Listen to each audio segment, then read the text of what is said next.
ಪ್ರಿಯ ವೀಕ್ಷಕರೇ ನಮಸ್ಕಾರ.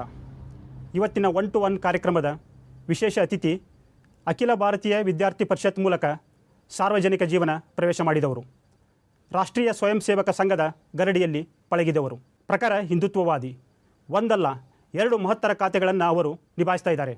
ಒಂದು ಇಂಧನ, ಮತ್ತೊಂದು ಕನ್ನಡ ಮತ್ತು ಸಂಸ್ಕೃತಿ ಇಲಾಖೆ. ಅವರೇ ವಿ ಸುನಿಲ್ ಕುಮಾರ್. ವಿ ಸುನಿಲ್ ಕುಮಾರ್ ಅವರೇ, ಕಾರ್ಯಕ್ರಮಕ್ಕೆ ಸ್ವಾಗತ. ನಮಸ್ತೆ. ತುಂಬ ಲೇಟಾದರೂ ಎರಡು ಮಹತ್ತರ ಖಾತೆಗಳನ್ನು ನಿಮ್ಮ ಹೆಗಲಿಗೆ ಹಾಕ್ಕೊಂಡಿದ್ದೀರಾ, ಏನನ್ಸುತ್ತೆ? ಖುಷಿ ಇದೆ. ಎರಡು ಇಲಾಖೆಗಳನ್ನು ನಿಭಾಯಿಸಬೇಕು ಅನ್ನುವಂಥ ಹೊಣೆಗಾರಿಕೆಯನ್ನು ಮುಖ್ಯಮಂತ್ರಿಗಳು ಮತ್ತು ಪಕ್ಷ ನನಗೆ ಕೊಟ್ಟಿದೆ. ಸಮರ್ಥವಾಗಿ ನಿಭಾಯಿಸ್ತೇನೆ ಎನ್ನುವಂಥ ವಿಶ್ವಾಸ ಇದೆ. ಆ ನಿಟ್ಟಿನಲ್ಲಿ ಹೆಜ್ಜೆಗಳನ್ನು ಇಡಲಿಕ್ಕೆ ಪ್ರಾರಂಭ ಮಾಡಿದ್ದೇನೆ.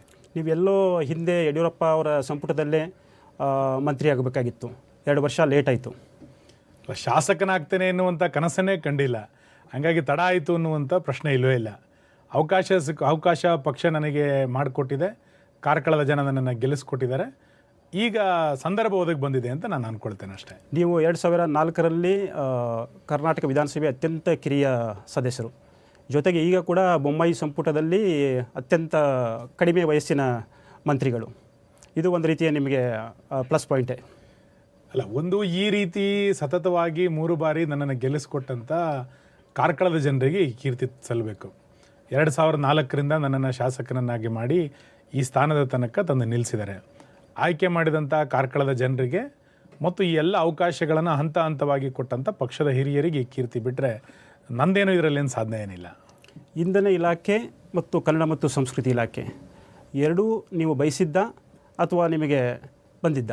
ನಾನು ಶಾಸಕ ಅನ್ನುವಂಥದ್ದನ್ನೇ ಬಯಸಿರಲಿಲ್ಲ, ಹಾಗಾಗಿ ಮಂತ್ರಿ ಆಗ್ತೀನಿ ಅನ್ನುವಂಥದ್ದು ಆಮೇಲಿನ ವಿಷಯ. ಮತ್ತು ಇಲಾಖೆಗಳು ಯಾವ್ದು ಕೊಟ್ಟರು ನಿರ್ವಹಣೆ ಮಾಡ್ತೀವಿ ಅಂತ ಹೇಳಿದ್ವಿ. ಮತ್ತು ಇಲ್ಲಿ ತನಕ ಯಾವುದನ್ನು ಕೂಡ ಕೇಳಿ ತೊಗೊಂಡಿಲ್ಲ, ಗುರುತಿಸಿ ನನ್ನನ್ನು ಕೊಟ್ಟಿದ್ದಾರೆ. ಇಂಧನ ಇಲಾಖೆ ಅತ್ಯಂತ ಮಹತ್ವವಾದಂಥ ಒಂದು ಇಲಾಖೆ. ಇತ್ತೀಚೆಗೆ ಕೋಲ್ ಸ್ಕೇರ್ಸಿಟಿಯಿಂದ ಇಡೀ ರಾಷ್ಟ್ರಾದ್ಯಂತ ಒಂದು ವಿದ್ಯುತ್ ಕೊರತೆಯ ಒಂದು ದೊಡ್ಡ ಸುದ್ದಿ ಆಯಿತು. ಇದು ಎಲ್ಲೋ ರಾಜಕೀಯವಾಗಿ ಕ್ರಿಯೇಟ್ ಆಗಿದ್ದ, ನಿಜವಾಗಲೂ ಆ ಥರದ ಒಂದು ಕೊರತೆ ಇದೆ? ಕಲ್ಲಿದ್ದಲಿನ ಸಮಸ್ಯೆ ನಮ್ಮ ದೇಶದಲ್ಲಿ ಮಾತ್ರ ಕೊರತೆ ಆಗಿದ್ದಲ್ಲ, ಜಗತ್ತಿನ ಎಲ್ಲ ರಾಷ್ಟ್ರಗಳಲ್ಲೂ ಕೂಡ ಕಲ್ಲಿದ್ದಲಿನ ಸಮಸ್ಯೆ ನಿರ್ಮಾಣ ಆಗಿತ್ತು. ಆ ಹಿನ್ನೆಲೆಯಲ್ಲಿ ಭಾರತದಲ್ಲೂ ಸ್ವಲ್ಪ ಕೂಡ ಕೆಲವು ದಿನಗಳ ಕಾಲ ಕೊರತೆಗಳು ಉಂಟಾಗಿತ್ತು. ಜಗತ್ತಿನಲ್ಲಿ ಕೊರತೆ ಉಂಟಾದಾಗ, ದೇಶದಲ್ಲಿ ಕೊರತೆ ಉಂಟಾದಾಗ ಸಹಜವಾಗಿ ನಮ್ಮ ರಾಜ್ಯದಲ್ಲೂ ಕೂಡ ಕೊರತೆ ಆಗೇ ಆಗುತ್ತೆ. ಆ ಕೊರತೆ ಆಗ್ತಿದೆ ಅಂತ ಗೊತ್ತಾದಾಗ ಸರಿಯಾದ ಸಮಯದಲ್ಲಿ ನಾವು ಅದನ್ನು ಕೇಂದ್ರದ ಸಚಿವರ ಜೊತೆಗೆ ಮಾತುಕತೆಯನ್ನು ಮಾಡ್ತಾ ಮುಖ್ಯಮಂತ್ರಿಗಳ ಸಹಕಾರವನ್ನು ತೆಗೆದುಕೊಂಡಿದ್ದರಿಂದ ಯಾವುದೇ ರೀತಿಯಾದಂಥ ತೊಂದರೆ ರಾಜ್ಯದ ಜನರಿಗೆ ಆಗದಂಥ ಎಚ್ಚರಿಕೆಯನ್ನು ವಹಿಸಿದ್ದೀವಿ. ಇವತ್ತು ಸಹಜವಾದಂಥ ಸ್ಥಿತಿಗೆ ಬಂದಿದೆ ಅನ್ನುವಂಥ ವಿಶ್ವಾಸ ಇದೆ ನನಗೆ. ಈ ಸಮಸ್ಯೆಗೆ ಸಂಬಂಧಪಟ್ಟಂತೂ ಕೂಡ ವಿರೋಧ ಪಕ್ಷಗಳು ಎಲ್ಲೋ ಇದು ಒಂದು ಥರದ ಖಾಸಗೀಕರಣದ ಹುನ್ನಾರ ಅನ್ನೋ ಮಾತುಗಳು ಕೇಳಿಬಂದು. ವಿರೋಧ ಪಕ್ಷಗಳಿಗೆ ಆಧಾರರಹಿತವಾಗಿ ಮಾತನಾಡುವಂಥದ್ದು ವಿರೋಧ ಪಕ್ಷದ ನಾಯಕರ ಗುಣ, ಅದು ಇವತ್ತಿಂದೇನಲ್ಲ. ಕಲ್ಲಿದ್ದಲಿನ ಕೊರತೆ ಆಗಿದ್ದು ನಿಜ. ಹಾಗಂತೇಳಿ ರಾಜ್ಯದ ಜನರಿಗೆ ನಾವೇನಾದ್ರು ತೊಂದರೆ ಮಾಡಿದ್ವಾ? ಪರ್ಯಾಯ ಕ್ರಮಗಳನ್ನು ತೆಗೆದುಕೊಂಡಿದ್ದಾವೆ, ಎಲ್ಲೂ ತೊಂದರೆ ಆಗದಂತೆ ಎಚ್ಚರಿಕೆಗಳನ್ನು ವಹಿಸ್ಕೊಂಡಿದ್ದಾವೆ. 1 ದಿನ 2 ದಿನ ತೊಂದರೆ ಇಡೀ ಜಗತ್ತಿನಲ್ಲಾದಾಗ ಅದರ ಪರಿಣಾಮ ನಮ್ಮ ದೇಶದ ಮೇಲೆ ಆಗೇ ಆಗುತ್ತೆ, ನಮ್ಮ ರಾಜ್ಯದ ಮೇಲೆ ಆಗೇ ಆಗುತ್ತೆ. ಈ ಸಂಗತಿಯನ್ನು ಅರ್ಥ ಮಾಡ್ಕೊಂಡು ಮಾತಾಡಬೇಕೇ ವಿನ ಇದು ಯಾವುದೋ ಹುನ್ನಾರ ಅನ್ನುವಂಥದ್ದನ್ನು ಅವ್ರು ಅರ್ಥ ಮಾಡಿಕೊಂಡು ನಾನೇನು ಮಾಡಲಿಕ್ಕಾಗಲ್ಲ. ಮತ್ತು ಹುನ್ನಾರ, ಅಪಪ್ರಚಾರ ಕಾಂಗ್ರೆಸ್ನಲ್ಲಿರುವಂಥ ಗುಣ, ನಮ್ಮಲ್ಲಿ ಆ ರೀತಿಯಾದಂಥ ಗುಣಗಳಿಲ್ಲ. ಭವಿಷ್ಯದ ದೃಷ್ಟಿಯಿಂದ ಪರ್ಯಾಯ ಇಂಧನ ಮೂಲ, ಅದರ ಬೆಳವಣಿಗೆ, ಅದರ ಅಭಿವೃದ್ಧಿ, ಅವನ್ನ ಸ್ಥಾಪನೆ ಮಾಡೋದು, ಈ ನಿಟ್ಟಿನಲ್ಲಿ ರಾಜ್ಯ ಸರ್ಕಾರ ಯಾವ ರೀತಿ? ನೋಡಿ, ಈಗಾಗಲೇ ನಮ್ಮ ರಾಜ್ಯದಲ್ಲಿ ನಾವು ಇಂಧನದ ವಿಷಯದ ಕುರಿತಂತೆ ಭಾಳ ವಿಶೇಷವಾದಂಥ ಮುತುವರ್ಜಿಗಳನ್ನು ಬೇರೆ ಬೇರೆ ಹಂತಗಳಲ್ಲಿ ತೆಗೆದುಕೊಂಡಿದ್ದಾವೆ. ಸೌರ ವಿದ್ಯುತ್ ಇರ್ಬೋದು, ವಿಂಡಿನ ಮುಖಾಂತರ ವಿದ್ಯುತ್ ಇರ್ಬೋದು, ಜಲದ ಮುಖಾಂತರ ವಿದ್ಯುತ್ ಇರ್ಬೋದು, ಇದೆಲ್ಲದನ್ನು ಕೂಡ ದಿನದಿಂದ ದಿನಕ್ಕೆ ಹೆಚ್ಚು ಮಾಡುವಂಥ ಪ್ರಯತ್ನಗಳು ಇಲಾಖೆ ಕಡೆಯಿಂದ ಬೇರೆ ಬೇರೆ ಹಂತಗಳಲ್ಲಿ ನಡೀತಾನೆ ಇದೆ. ನಮಗೆ ಪೂರೈಕೆ ಆಗ್ತಾ ಇರುವಂಥ ವಿದ್ಯುತ್ತಿನಲ್ಲಿ 50% ಈ ರೀತಿಯಾದಂಥ ಇಂಧನಗಳ ಮುಖಾಂತರವೇ ನಾವು ಇವತ್ತು ಬರೆಸ್ಕೊಳ್ತಾ ಇದ್ದೇವೆ. ಮುಂದಿನ ದಿನಗಳಲ್ಲಿ ಬೇಡಿಕೆ ಇನ್ನಷ್ಟು ಜಾಸ್ತಿ ಆದರೆ ಅದನ್ನು ಉತ್ಪಾದನೆಯನ್ನು ಇನ್ನಷ್ಟು ಹೆಚ್ಚು ಮಾಡುವಂಥ ಪ್ರಯತ್ನವನ್ನು ಖಂಡಿತ ಇಲಾಖೆ ಮಾಡುತ್ತೆ. ಆ ನಿಟ್ಟಿನಲ್ಲಿ ಯೋಚನೆಗಳು ನಮ್ಮ ನಡೀತಾನೆ ಇದೆ. ಪರ್ಯಾಯ ಇಂಧನ ಸಾರಿಗೆ ಅಂದ ತಕ್ಷಣ ನಮಗೆ ನೆನಪಿಗೆ ಬರೋದು ಅಥವಾ ಹೆಚ್ಚು ಚಾಲ್ತಿಯಲ್ಲಿರೋದು ಇವಾಗ ಎಲೆಕ್ಟ್ರಿಕ್ ಸಾರಿಗೆ. ಈ ನಿಟ್ಟಿನಲ್ಲಿ ಏನು ಕೆಲಸ ಆಗ್ತಾ ಇದೆ? ವಿದ್ಯುತ್ ಚಾಲಿತ ವಾಹನಗಳು ಮುಂದಿನ ಭವಿಷ್ಯ. ವಿದ್ಯುತ್ ಚಾಲಿತ ವಾಹನಗಳನ್ನು ಹೆಚ್ಚು ಹೆಚ್ಚು ಪ್ರೋತ್ಸಾಹಿಸಬೇಕು ಅನ್ನುವಂಥದ್ದನ್ನು ಕೇಂದ್ರ ಮತ್ತು ರಾಜ್ಯ ಎರಡೂ ಸರ್ಕಾರಗಳು ಈಗಾಗಲೇ ಕಾರ್ಯತತ್ಪರರಾಗಿದೆ. ವಿದ್ಯುತ್ ಚಾಲಿತ ವಾಹನಗಳನ್ನು ಖರೀದಿ ಮಾಡಲಿಕ್ಕೋಸ್ಕರ 20% 40% ತನಕ ನಾವು ಸಬ್ಸಿಡಿಯನ್ನು ಕೂಡ ಈಗಾಗಲೇ ಕೇಂದ್ರ ಸರ್ಕಾರ ಮತ್ತು ರಾಜ್ಯ ಸರ್ಕಾರಗಳು ಕೂಡ ಘೋಷಣೆ ಮಾಡಿದೆ. ನಾವು ಇಂಧನ ಇಲಾಖೆಯಿಂದ ವಿದ್ಯುತ್ ಚಾಲಿತ ವಾಹನಗಳಿಗೆ ರೀಚಾರ್ಜ್ ಸೆಂಟರನ್ನು ದೊಡ್ಡ ಪ್ರಮಾಣದಲ್ಲಿ ಮಾಡಬೇಕು ಅನ್ನುವಂಥ ತಯಾರಿಗಳನ್ನು ಮಾಡ್ತಾ ಇದೆ. ವಿಶೇಷವಾಗಿ ರಾಷ್ಟ್ರೀಯ ಹೆದ್ದಾರಿಗಳು, ವಸತಿ ಗೃಹಗಳಿರುವಂಥ ಮನೆಗಳ ಕೆಳಗಡೆ, ಪ್ರವಾಸೋದ್ಯಮದ ಸ್ಥಳಗಳಲ್ಲಿ, ಇಲ್ಲೆಲ್ಲ ಕಡೆಗಳಲ್ಲೂ ಕೂಡ ಜಾಸ್ತಿ ಮಾಡ್ತಾ ಇದೆ. ಜನರ ಬೇಡಿಕೆ ಜಾಸ್ತಿ ಮಾಡಿದ್ರೆ ಇನ್ನಷ್ಟು ನಾವು ಕೇಂದ್ರ ಸರ್ಕಾರ ಕೂಡ ದೊಡ್ಡ ಮಟ್ಟದ ಒಂದು ಆಂದೋಲನ ಮಾಡ್ತಾ ಇದೆ. ಜೊತೆಗೆ ಜನಸಾಮಾನ್ಯರು ಕೂಡ ಅದರತ್ತ ಒಲವು ತೋರಿಸ್ತಾ ಇದ್ದಾರೆ. ಆದರೆ ಅದಕ್ಕೆ ಅಗತ್ಯ ತಕ್ಕಂಥ ಮೂಲಭೂತ ಸೌಕರ್ಯ ಅಂದ ತಕ್ಷಣ ನಮಗೆ ಬರೋದು ರೀಚಾರ್ಜ್ ಪಾಯಿಂಟ್ಗಳು. ಇನ್ನು ಕೆಲವರು ಹೇಳ್ತಾರೆ ನಾನು 40 ಕಿಲೋಮೀಟರ್ ಹೋದೆ, ಆಮೇಲೆ ಈಗಾಗಲೇ ನಾವು ಕರ್ನಾಟಕದಲ್ಲಿ 1,000 ರೀಚಾರ್ಜ್ ಸೆಂಟರ್ಗಳನ್ನು ಮಾಡಬೇಕು ಅಂತ ಸಿದ್ಧತೆಗಳನ್ನು ಮಾಡ್ಕೊಳ್ತಾ ಇದ್ದೇವೆ. ಅದು ಬೀದರ್ನಿಂದ ಹಿಡಿದು ಚಾಮರಾಜನಗರ ತನಕ 1,000 ರೀಚಾರ್ಜ್ ಸೆಂಟರ್ಗಳನ್ನು ಮಾಡ್ತೇವೆ. ಒಂದೇ ದಿನದಲ್ಲಿ ಒಂದೇ ತಿಂಗಳಲ್ಲಿ ಇದು ಆಗ್ಲಿಕ್ಕೆ ಸಾಧ್ಯ ಇಲ್ಲ. ನಾವೀಗಾಗಲೇ ವಿದ್ಯುತ್ ಚಾಲಿತ ವಾಹನಗಳ ಉತ್ಪಾದನೆಯನ್ನು ಮಾಡುವಂಥ ಉದ್ಯಮಿದಾರರ ಜೊತೆಗೆ ಸಭೆಯನ್ನು ಮಾಡಿದ್ದೇವೆ. ದ್ವಿಚಕ್ರ ವಾಹನ ಎಷ್ಟು ಬರುತ್ತೆ, 4 ಚಕ್ರದ ವಾಹನಗಳು ಎಷ್ಟು ಬರುತ್ತೆ, 3 ಚಕ್ರದ ವಾಹನಗಳು ಎಷ್ಟು ಬರುತ್ತೆ ಅನ್ನೋದನ್ನು ನೋಡ್ತಾ ಇದ್ದೇವೆ. ಅದನ್ನು ಆಧಾರವಾಗಿ ಇಟ್ಟುಕೊಂಡು ಹೆಚ್ಚು ಮಾಡ್ತೇವೆ. ಈಗ ಬೆಂಗಳೂರಿನಲ್ಲಿ ಹೆಚ್ಚು ವಾಹನಗಳು ಬಂದಿದೆ. ಬೆಂಗಳೂರಿನಲ್ಲಿ ಆ ರೀತಿಯಾದ ಸಿದ್ಧತೆಗಳನ್ನು ಮಾಡ್ಕೊಳ್ತಾ ಇದೆ. ಮುಂದಿನ ದಿನಗಳಲ್ಲಿ ಇಡೀ ರಾಜ್ಯದಲ್ಲಿ ವಿಸ್ತರಿಸ್ತೇವೆ. ಎಷ್ಟು ಜನ ಈ ರೀತಿ ವಾಹನಗಳನ್ನು ಖರೀದಿ ಮಾಡ್ತಾರೋ ಅದಕ್ಕೆ ತಕ್ಕಂತೆ ರೀಚಾರ್ಜ್ ಸೆಂಟರ್ಗಳನ್ನು ಹೆಚ್ಚು ಮಾಡ್ಕೊಳ್ತೇವೆ. ವಿದ್ಯುತ್ ಉತ್ಪಾದನೆ ಮತ್ತು ಅದರ ಬಳಕೆ ಅಥವಾ ಸಪ್ಲೈ ಆ್ಯಂಡ್ ಡಿಮಾಂಡ್ ಸರಿಯಾಗಿದೆಯಾ? ಎಷ್ಟು ಬೇಡಿಕೆ ಇದೆಯೋ ಅಷ್ಟು ಉತ್ಪಾದನೆಯನ್ನು ಮಾಡ್ತಾ ಇದ್ದೇವೆ. ಸ್ವಲ್ಪ ಜಾಸ್ತಿನೇ ಇದೆ ಅಂತ ಹೇಳಿದ್ರು ತಪ್ಪಾಗಲಿಕ್ಕಿಲ್ಲ. ಹಾಗಂತೇಳಿ ಭಾಳ ಜಾಸ್ತಿ ಆಗಿಬಿಟ್ಟಿದೆ ಅಂತ ಅನ್ನೋದಿಲ್ಲ. ಈಗ ಸೋಲಾರು ಮತ್ತು ವಿಂಡಿನಿಂದ ನಾವು ಏನು ನಿರೀಕ್ಷೆ ಮಾಡಿದೀವೋ ಅದೇ ನಿರೀಕ್ಷೆ ಎಲ್ಲ ದಿನಗಳಲ್ಲಿ ಬಂದುಬಿಡುತ್ತೆ ಅಂತ ಏನಿಲ್ಲ. ಯಾಕೆಂದರೆ ಪ್ರಕೃತಿಯ ಮೇಲೆ ಅವೆಲ್ಲದೂ ಕೂಡ ಅವಲಂಬಿತ. ಆದರೆ ಇವತ್ತು ನಮ್ಮ ರಾಜ್ಯದಲ್ಲಿರುವಂಥ ಬೇಡಿಕೆಗೆ ತಕ್ಕಂತೆ ನಮ್ಮ ಉತ್ಪಾದನೆಗಳಿದೆ. ಮುಂದಿನ ದಿನಗಳಲ್ಲಿ ಇನ್ನಷ್ಟು ಬೇಡಿಕೆಗಳು ಬರ್ಬೋದು ಅನ್ನುವಂಥದ್ದನ್ನು ಕಣ್ಮುಂದೆ ಇಟ್ಟುಕೊಂಡು ಉತ್ಪಾದನಾ ಜಾಸ್ತಿ ಮಾಡುವಂಥ ಕ್ರಮಗಳನ್ನು ಕೂಡ ನಾವು ಕೈಗೊಳ್ತಾ ಇದ್ದೇವೆ. ಎಲ್ಲೋ ಪರೋಕ್ಷವಾಗಿ ಅನಿಯಮಿತ ಲೋಡ್ ಶೆಡ್ಡಿಂಗ್ ನಡೀತಾ ಇದೆ ಅನ್ನೋ ಎಲ್ಲೂ ನಡೆದಿಲ್ಲ. ಇದೊಂದು ಸಣ್ಣ ಅಪಪ್ರಚಾರ ಅನ್ನಲಿಕ್ಕಿಂತನೂ ಯಾರೋ ಒಂದು ಕಡೆ ಉಯಿಲೆಬ್ಬಿಸ್ತಾ ಇದ್ದಾರೆ. ಯಾವುದೇ ಕಾರಣಕ್ಕೂ ಲೋಡ್ ಶೆಡ್ಡಿಂಗಿನ ಪ್ರಸ್ತಾವನೆ ಕರ್ನಾಟಕದಲ್ಲಿ ಇವತ್ತು ಇಲ್ಲ, ಮುಂದೆನೂ ಇರೋದಿಲ್ಲ. ದೊಡ್ಡ ದೊಡ್ಡ ಕಂಪನಿಗಳು, ಇಂಡಸ್ಟ್ರಿಗಳು, ಅಲ್ಲಿ ಕೆಲವೊಂದಿಷ್ಟು ವಿದ್ಯುತ್ ಸೋರಿಕೆಗೆ ಸಂಬಂಧಪಟ್ಟ ಹಾಗೆ ಹಿಂದೇನೂ ಕೂಡ ಹಲವಾರು ನಿಮಗೆ ಗೊತ್ತು, ಕೆಲವರು ವಿದ್ಯುತ್ ಬಾಕಿ ಕೊಡಲ್ಲ, ಈ ಥರದ್ದೆಲ್ಲ ಸಮಸ್ಯೆಗಳನ್ನ ಕೇಳಿಪಟ್ಟಿದ್ದೀವಿ. ಇದೊಂದು ದೊಡ್ಡ ಒಂದು ವ್ಯವಸ್ಥಿತ ಜಾಲ ಥರನೇ ಕೆಲಸ ಮಾಡ್ತಾರೆ. ಇದನ್ನು ಕಂಟ್ರೋಲ್ ಮಾಡಲಿಕ್ಕೆ ನಿಮ್ಮ ಈ ಇಲಾಖೆ ಪ್ರತಿದಿನ ಪ್ರತಿ ವರ್ಷ ಸುಧಾರಣೆ ಆಗಬೇಕಾದಂಥ ಇಲಾಖೆ. ನಾವು ಸೋರಿಕೆಯನ್ನು ತಡೆಗಟ್ಟಬೇಕು, ನಮ್ಮಲ್ಲಿ ಸರಬರಾಜಿನಲ್ಲಿ ಆಗ್ತಾ ಇರುವಂಥ ನಷ್ಟವನ್ನು ತಡೆಗಟ್ಟಬೇಕು, ಜನರಲ್ಲಿ ಜಾಗೃತಿಯನ್ನು ನಿರ್ಮಾಣ ಮಾಡಬೇಕು. ಇದೆಲ್ಲದೂ ಕೂಡ ಪ್ರತಿ ವರ್ಷಗಳು ಕೂಡ ನಡೀತಾ ಇರುವಂಥ ಕಾರ್ಯಕ್ರಮಗಳು. ಈ ಹಿನ್ನೆಲೆಯಲ್ಲಿ ಸೋರಿಕೆಯನ್ನು ತಡೆಗಟ್ಟುವಂಥ ನಿಟ್ಟಿನಲ್ಲಿ ನಾವು ಬಿಗಿಯಾದಂಥ ಕ್ರಮಗಳನ್ನು ತೆಗೆದುಕೊಳ್ತಾ ಇದ್ದೇವೆ. ನಮ್ಮ ಸರಬರಾಜಿನಲ್ಲಿ ಆಗ್ತಾ ಇರುವಂಥ ನಷ್ಟವನ್ನು ಕೂಡ ಕಡಿಮೆ ಮಾಡಬೇಕು ಅನ್ನುವಂಥ ಪ್ರಯತ್ನವೂ ಕೂಡ ಇಲಾಖೆಯಿಂದ ಬೇರೆ ಬೇರೆ ಹಂತಗಳಲ್ಲಿ ನಡೀತಾ ಇದೆ. ಆ ರೀತಿ ಹೆಚ್ಚು ಆಗದಂತೆ ಉಳಿದ ರಾಜ್ಯಗಳಿಗೆ ಹೋಲಿಕೆ ಮಾಡಿಕೊಂಡ್ರೆ ಅಥವಾ 5 ವರ್ಷದ 10 ವರ್ಷದ ಇದ್ದ ಪರಿಸ್ಥಿತಿಯನ್ನು ಕರ್ನಾಟಕದಲ್ಲಿ ಹೋಲಿಕೆ ಮಾಡಿಕೊಂಡ್ರೆ ನಾವು ಭಾಳಷ್ಟು ದೊಡ್ಡ ಪ್ರಮಾಣದ ಸುಧಾರಣೆಗಳನ್ನು ಕಂಡಿದ್ದೇವೆ.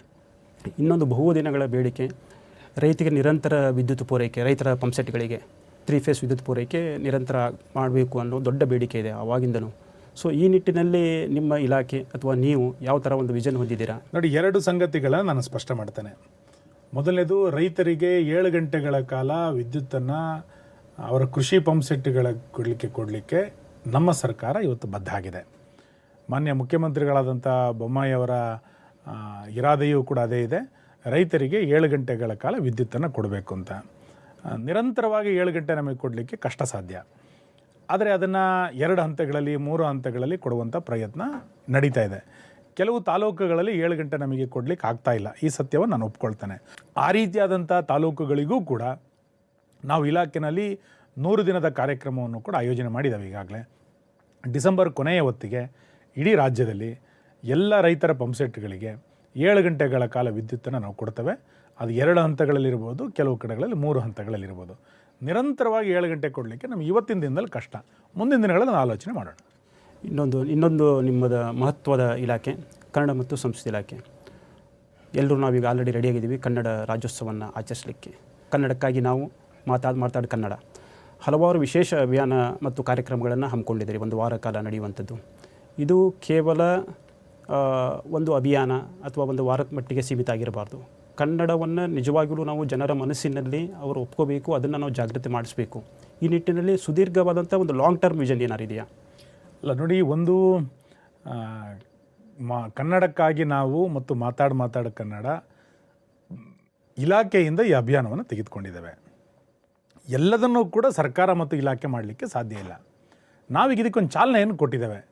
ಬಲವಂತವಾಗಿ ಅದನ್ನು ಮಾಡಬೇಕು ಅನ್ನುವಂಥದ್ದು ನಮ್ಮ ಇಲಾಖೆ ಉದ್ದೇಶ ಅಲ್ಲ. ನಾವು ಜನರ ನಡುವೆ ಹೋಗಬೇಕು, ಜನರಿಗೆ ಜಾಗೃತಿಯನ್ನು ಮಾಡಬೇಕು, ಕೆಲವು ಒಳ್ಳೆಯ ಸಂಗತಿಗಳನ್ನು ಜನರಿಗೆ ಹೇಳಿಕೊಟ್ಟದನ್ನು ಮಾಡಿಸ್ಬೇಕು ಅನ್ನುವಂಥದ್ದು ಈ ಅಭಿಯಾನ ಉದ್ದೇಶ. ಜನರ ಪಾಲ್ಗೊಳ್ಳುವಿಕೆ ಭಾಳ ಪ್ರಮುಖವಾಗಿರುವಂಥದ್ದು. ಆ ಹಿನ್ನೆಲೆಯಲ್ಲಿ 6 ರೀತಿಯಾದಂಥ ಕಾರ್ಯಕ್ರಮ. ಮೊದಲನೇದು ನಾಟಕದ ಬಗ್ಗೆ ಪ್ರೀತಿ ಬರಬೇಕು, ಸಂಗೀತ ನೃತ್ಯದ ಬಗ್ಗೆ ಪ್ರೀತಿ ಮಾಡಬೇಕು ಅನ್ನೋ ಕಾರಣಕ್ಕೋಸ್ಕರ ಆ ಕಾರ್ಯಕ್ರಮವನ್ನು ಜೋಡಿಸಿದ್ದೇವೆ. ಕನ್ನಡದಲ್ಲೇ ಮಾತಾಡಬೇಕು, ಕನ್ನಡದಲ್ಲೇ ಬರವಣಿಗೆ ಮಾಡಬೇಕು, ಕನ್ನಡದಲ್ಲೇ ವ್ಯವಹರಿಸಬೇಕು, ಕುಟುಂಬದ ಸದಸ್ಯರ ಜೊತೆಗೆ ಕನ್ನಡದಲ್ಲಿ ಮಾತಾಡಬೇಕು, ದೂರವಾಣಿಯಲ್ಲಿ ಕನ್ನಡದಲ್ಲಿ ಮಾತಾಡಬೇಕು, ಕನ್ನಡದಲ್ಲಿ ಸಹಿ ಮಾಡಬೇಕು. ಇದು ಪ್ರಾರಂಭ ಆಗಿದೆ. ಇದು 1 ವಾರಕ್ಕೆ ಮುಗಿಯೋದಲ್ಲ. ಸಹಿ 1 ವಾರ ಇವತ್ತು ಕನ್ನಡದಲ್ಲಿ ಮಾಡೋದು ಅಂದರೆ 1 ವಾರ ಬಿಟ್ಟು ಕನ್ನಡದಲ್ಲಿ ಮಾಡಲ್ಲ ಅಂತಲ್ಲ, ಒಂದು ಪ್ರಾರಂಭ ಆಗಲಿ ಅಂತ. ಕೊನೆ ಪಕ್ಷ ಕುಟುಂಬದ ಸದಸ್ಯರು, ತಂದೆ ತಾಯಿ ಮಕ್ಕಳು ಉಳಿದವರೆಲ್ಲರೂ ಕೂಡ ಕನ್ನಡದಲ್ಲಿ ಮಾತಾಡಬೇಕು ಅನ್ನುವಂಥ ಪದ್ಧತಿ ಪ್ರಾರಂಭ ಮಾಡಿ ಅಂತ ಹೇಳಿದ್ದೇವೆ. 4ನೇದು ಕನ್ನಡದ ಉಡುಪು, ಕನ್ನಡದ ಸಂಸ್ಕೃತಿ, ಕನ್ನಡದ ಉಡುಗೆ ತೊಡುಗೆಗಳನ್ನು ಇನ್ನಷ್ಟು ಪ್ರೇರೇಪಿಸಬೇಕು ಅನ್ನುವಂಥ ಅಭಿಯಾನವನ್ನು ಕೂಡ ನಾವು ಇದರಲ್ಲಿ ಮಾಡ್ತಾ ಇದ್ದೇವೆ. ಭಾಳ ಪ್ರಮುಖವಾಗಿರುವಂಥದ್ದು ಈ ಅಭಿಯಾನದಲ್ಲಿ 28ನೇ ತಾರೀಕು ಬೆಳಿಗ್ಗೆ 11 ಗಂಟೆಗೆ ಸಾವಿರಾರು ಜಾಗಗಳಲ್ಲಿ ಲಕ್ಷ ಕಂಠಗಳಲ್ಲಿ ಸಮೂಹ ಗಾಯನ ಅನ್ನುವಂಥ ಒಂದು ವಿಶೇಷವಾದಂಥ ಕರೆಯನ್ನು ಕೊಟ್ಟಿದ್ದೇವೆ. ಕನ್ನಡದ 3 ಗೀತೆಗಳನ್ನು ಇದರಲ್ಲಿ ಹೇಳಬೇಕು ಅಂತ. ಮೊದಲನೇದು ಬಾರಿಸು ಕನ್ನಡ ಡಿಮ್ ಡಿಮವ, 2ನೇದು ಜೋಗದ ಸಿರಿ ಬೆಳಕಿನಲ್ಲಿ ಅನ್ನುವಂಥ ಇನ್ನೊಂದು ಗೀತೆ, 3ನೇದು ಹುಟ್ಟಿದರೆ ಕನ್ನಡ ನಾಡಿನಲ್ಲಿ ಹುಟ್ಟಬೇಕು. ಇದು 3 ಅಲ್ಲದೆ ಇನ್ನೂ 4 ಆಡ್ಬೋದು, ನಮ್ಮದೇನು ಅದಕ್ಕೇನು ವಿರೋಧ ಇಲ್ಲ. ಕನ್ನಡ ಮತ್ತು ಸಂಸ್ಕೃತಿ ಇಲಾಖೆಯ ಇತಿಹಾಸದಲ್ಲಿ, ಕರ್ನಾಟಕದ ಇತಿಹಾಸದಲ್ಲಿ ಈ ರೀತಿ 1 ವಾರಗಳ ಅಭಿಯಾನವನ್ನು ಮೊದಲನೇ ಬಾರಿಗೆ ನಾವು ಮಾಡ್ತಾ ಇರುವಂಥದ್ದು. ಜನರ ಆಶಯ ಕೂಡ ಹಾಗೂ ನಮ್ಮ ಆಶಯ ಕೂಡ ಇದು 1 ವಾರ ಅಲ್ಲ, ಈ ವರ್ಷ ಇದು ನಡೀಲಿ ಅಂತ. ಈ ನಾನು ಆಗಲೇ ಹೇಳಿದಂತೆ ಕನ್ನಡಕ್ಕಾಗಿ ನಾವು ಮಾತಾಡ ಕನ್ನಡ ಭಾಷಣದ ವಸ್ತುನೂ ಅಲ್ಲ, ಕಾರ್ಯಕ್ರಮವೂ ಅಲ್ಲ. ನಮ್ಮದೊಂದು ಜೀವನ ಪದ್ಧತಿ, ಅದು ನಮ್ಮ ಜೀವನದಲ್ಲಿ ಅಳವಡಿಸ್ಕೊಳ್ಬೇಕಾಗಿರುವಂಥ ಒಂದು ವಿಶೇಷವಾದಂಥ ಗುಣ ಅದು. ಅದನ್ನು ಮಾಡುವಂಥ ಪ್ರಯತ್ನ ಇವತ್ತಿನ ಆರಂಭ ಆಗಲಿ ಅಂತ. ನಿಮ್ಮ ಒಂದು ಅಭಿಯಾನದ ಒಂದು ಭಾಗವಾಗಿ ಶುದ್ಧ ಕನ್ನಡದಲ್ಲಿ ಮಾತಾಡೋದು ತುಂಬ ಸಾಮಾಜಿಕ ಜಾಲತಾಣಗಳಲ್ಲಿ ನಮ್ಮ ತುಳುವಿನ ಶುದ್ಧ ಕನ್ನಡ ಅನ್ನೋ ಥರ ಟ್ರೋಲ್ ಆಗ್ತಾ ಇದೆ. ಅಲ್ಲಲ್ಲ, ನಾವು ಅದರಲ್ಲಿ ತಪ್ಪು ಮಾಹಿತಿ ಬಂದಿದೆ. ನಾವು ಹೇಳಿರೋದು ಅನ್ಯ ಭಾಷೆಯನ್ನು ಬಳಕೆ ಮಾಡದೆ ಕನ್ನಡದಲ್ಲಿ ಬೇಡ ಅಂತ ಸ್ಪರ್ಧೆ ಮಾಡಿ ಅಂತ. ಒಂದು ಅಂದರೆ ಯುವಕರಿಗೆ ಇದೊಂದು ಪ್ರೇರಣೆ ಸಿಗಲಿ ಅಂತ. ಶುದ್ಧ ಕನ್ನಡ ಅಂತಂದರೆ ಮತ್ತೆ ಇನ್ನೇನೋ ಚರ್ಚೆ ಆಗ್ಬೋದು. ನಾನು ಆ ಶಬ್ದನ ಬಳಸಲಿಕ್ಕೆ ಹೋಗಲ್ಲ. ಅನ್ಯ ಭಾಷೆಯನ್ನು ಬಳಸದೆ ಕನ್ನಡವನ್ನು ಬಳಕೆ ಮಾಡಿ. ನಾಡಗೀತೆಯ ಸ್ವರ ಸಂಯೋಜನೆ ಮತ್ತು ಧಾಟಿ ಬಗ್ಗೆ ಒಂದು ಸಣ್ಣದಾದಂಥ ಗೊಂದಲ ಇದೆ. ಸುಮಾರು ದಿನಗಳಿಂದ ಅಥವಾ ಸುಮಾರು ವರ್ಷಗಳಿಂದ ಆ ಗೊಂದಲ ಇದೆ. ಸೊ ನಿಮ್ಮ ಇಲಾಖೆ ಆದಷ್ಟು ಬೇಗ ಇದನ್ನು ಬಗೆಹರಿಸುತ್ತಾ? ನೋಡಿ, ಗೊಂದಲ ನಮ್ಮ ನಡುವೆ ಇಲ್ಲ. ಗೊಂದಲವನ್ನು ಯಾರು ಮಾಡ್ತಿದ್ದಾರೋ ನಂಗೆ ಗೊತ್ತಿಲ್ಲ. ಇಲಾಖೆ ಮತ್ತು ಸರ್ಕಾರ ಭಾಳ ಸ್ಪಷ್ಟವಾಗಿದೆ. ನಾವು ಯಾವ ಸ್ವರ ಸಂಯೋಜನೆ ಇರಬೇಕು ಮತ್ತು ಅದರ ಕಾಲಮಿತಿ ಎಷ್ಟಿರಬೇಕು ಅನ್ನೋದ್ರ ಬಗ್ಗೆ ಮಾತ್ರ ನಾವು ಉಲ್ಲೇಖ ಮಾಡ್ತಾ ಇದ್ದೇವೆ. ಕೆಲವರು 3-4 ನಿಮಿಷ ಹೇಳ್ತಾಯಿದ್ರು, ಕೆಲವರು 5 ನಿಮಿಷ ಹೇಳ್ತಾಯಿದ್ರು, ಕೆಲವರು ಸತತವಾಗಿ ಹಿಂಗೆಲ್ಲ ಹೇಳ್ತಾಯಿದ್ರು. ನಾವು ಅದಕ್ಕೊಂದು ಕಾಲಮಿತಿ ಮಾಡಿ ಅಂತ ಹೇಳಿದ್ದೇವೆ. ಅದಕ್ಕೊಂದು ಪ್ರೊಫೆಸರ್ ಲೀಲಾವತಿ ಅವರ ಅಧ್ಯಕ್ಷತೆಯಲ್ಲಿ ನೇತೃತ್ವದಲ್ಲಿ ಒಂದು ಸಮಿತಿಯನ್ನು ರಚನೆ ಮಾಡಿತ್ತು. ಸಮಿತಿಗೆ ನಮಗೆ ವರದಿಯನ್ನು ಕೊಟ್ಟಿದೆ. ಆ ವರದಿ ಇವತ್ತು ಸರ್ಕಾರದ ಚರ್ಚೆಯ ಹಂತದಲ್ಲಿದೆ. ಚರ್ಚೆ ಮಾಡಿದ ನಂತರ ಯಾವುದೇ ಸಂದರ್ಭದಲ್ಲಿ ನಾವು ಅದನ್ನು ಪ್ರಕಟ ಮಾಡ್ತೇವೆ. ನಮಗೆ ಯಾವುದೇ ಗೊಂದಲ ಇಲ್ಲ. ನಾವು ಸ್ಪಷ್ಟ ಇದ್ದೇವೆ. ಸಮಿತಿ ಕೊಟ್ಟಂಥ ವರದಿಯನ್ನು ಮುಖ್ಯಮಂತ್ರಿಗಳು ಚರ್ಚೆ ಮಾಡಿ ಅದನ್ನು ಪ್ರಕಟ ಮಾಡ್ತೇವೆ. ಕನ್ನಡ ಭಾಷೆ, ನೆಲ, ಜಲ, ಸಂಸ್ಕೃತಿ ಇದರ ರಕ್ಷಣೆ ಕನ್ನಡಿಗರಿಗೆ ತುಂಬ ಮುಖ್ಯ. ಜೊತೆಗೆ ನೆರೆಯ ತಮಿಳುನಾಡು ಆಗಿರ್ಬೋದು, ಕೇರಳ ಆಗಿರ್ಬೋದು, ಅಲ್ಲಿ ಇದ್ದಷ್ಟು ಭಾಷಾ ಪ್ರೇಮವಾಗಲಿ ನಮ್ಮ ಹತ್ರ ಇಲ್ಲ.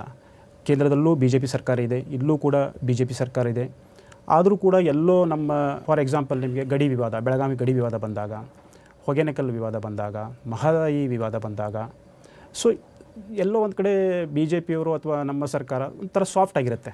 ಕನ್ನಡದ ನೆಲದ ವಿಷಯ ಬಂದಾಗ, ಜಲದ ವಿಷಯ ಬಂದಾಗ ನಾವು ಇಡೀ ರಾಜ್ಯದ ಜನ ಪಕ್ಷಭೇದ ಮರೆತು ಒಂದಾಗಿದ್ದೇವೆ. ಇದು ಯಾವುದೋ ಸರ್ಕಾರದ ಪ್ರಶ್ನೆ ಅಲ್ವೇ ಅಲ್ಲ.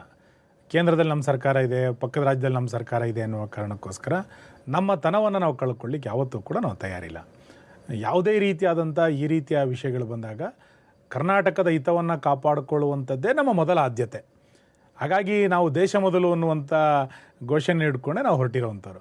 ಹಾಗಾಗಿ ನಮಗೆ ಕನ್ನಡದ ವಿಷಯ ಬಂದಾಗ ನಮಗೆ ಕರ್ನಾಟಕನೇ ಮೊದಲು, ನಂತರ ಉಳಿದಂಥ ಸಂಗತಿಗಳೆಲ್ಲದೂ ಕೂಡ. ಹಾಗಾಗಿ ನೀವು ಉಲ್ಲೇಖ ಮಾಡಿದಂಥ ಯಾವುದ್ಯಾವ ವಿವಾದದ ಸಂಗತಿಗಳಿದೆ, ಆ ಎಲ್ಲ ವಿಷಯಗಳಲ್ಲಿ ಕರ್ನಾಟಕ ನಮ್ಮ ಮೊದಲನೇ ಆದ್ಯತೆ. ನಮ್ಮ ರಾಜ್ಯಕ್ಕೆ ತೊಂದರೆ ಆಗದಂತೆ ಎಲ್ಲ ರೀತಿಯ ನಿಲುವುಗಳನ್ನು ನಾವು ತೆಗೆದುಕೊಳ್ತೇವೆ. ಗಡಿ ಶಾಲೆಗಳು, ಗಡಿ ಕನ್ನಡ ಶಾಲೆಗಳು, ಕನ್ನಡ ಶಾಲೆಗಳಲ್ಲಿ ಕೆಲವೊಂದಿಷ್ಟು ಕನ್ನಡ ಶಾಲೆಗಳಲ್ಲಿ ನಾವು ರೀಸೆಂಟಾಗಿ ಒಂದು ವರದಿ ಮಾಡಿದ್ವಿ. ಒಬ್ಬರೇ ಶಿಕ್ಷಕರು, ಜೊತೆಗೆ ಶಾಲೆಗಳ ಕಟ್ಟಡಗಳು ಸರಿ ಇಲ್ಲ, ಗಡಿಯಲ್ಲಿ ಅದಕ್ಕೆ ಆದ್ಯತೆ ಸಿಗ್ತಾ ಇಲ್ಲ.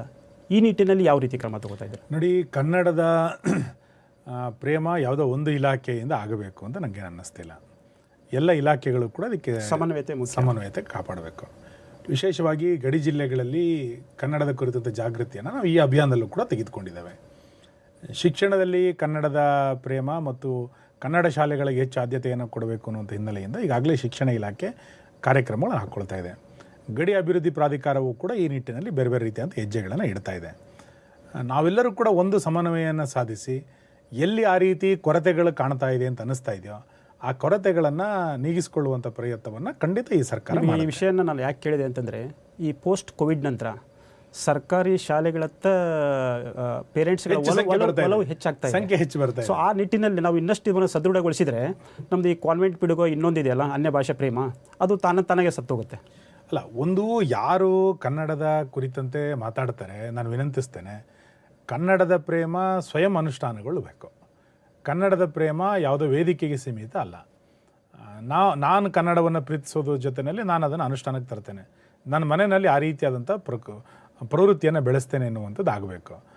ನೀವು ಊರಿಗೆಲ್ಲ ವೇದಾಂತ ಹೇಳಿ ನೀನು ಬೇರೆ ಮಾಡಿದ್ದೀನಿ ಅಂತಂದರೆ ಅದನ್ನು ಒಪ್ಕೊಳ್ಳಿಕ್ಕೆ ನಾವು ತಯಾರಿಲ್ಲ. ಇವತ್ತು ಕನ್ನಡ ಶಾಲೆಗಳು ಬೆಳಿಬೇಕು ಅಂತಂದರೆ ಕನ್ನಡ ಶಾಲೆಗಳ ಸಂಖ್ಯೆ, ಆ ಸಂಖ್ಯೆ ಗುಣಗುಣವಾಗಿ ಮೂಲಭೂತ ಸೌಕರ್ಯ, ಇದೆಲ್ಲದನ್ನು ಕೂಡ ತಯಾರಿಗಳನ್ನು ಮಾಡ್ಕೋಬೇಕು. ಸೊ ಈ ಹಿನ್ನೆಲೆಯಲ್ಲಿ ಶಿಕ್ಷಣ ಇಲಾಖೆ ಈಗಾಗಲೇ ಬೇರೆ ಬೇರೆ ರೀತಿಯಂಥ ಆಲೋಚನೆಗಳನ್ನು ಮಾಡ್ತಾ ಇದೆ.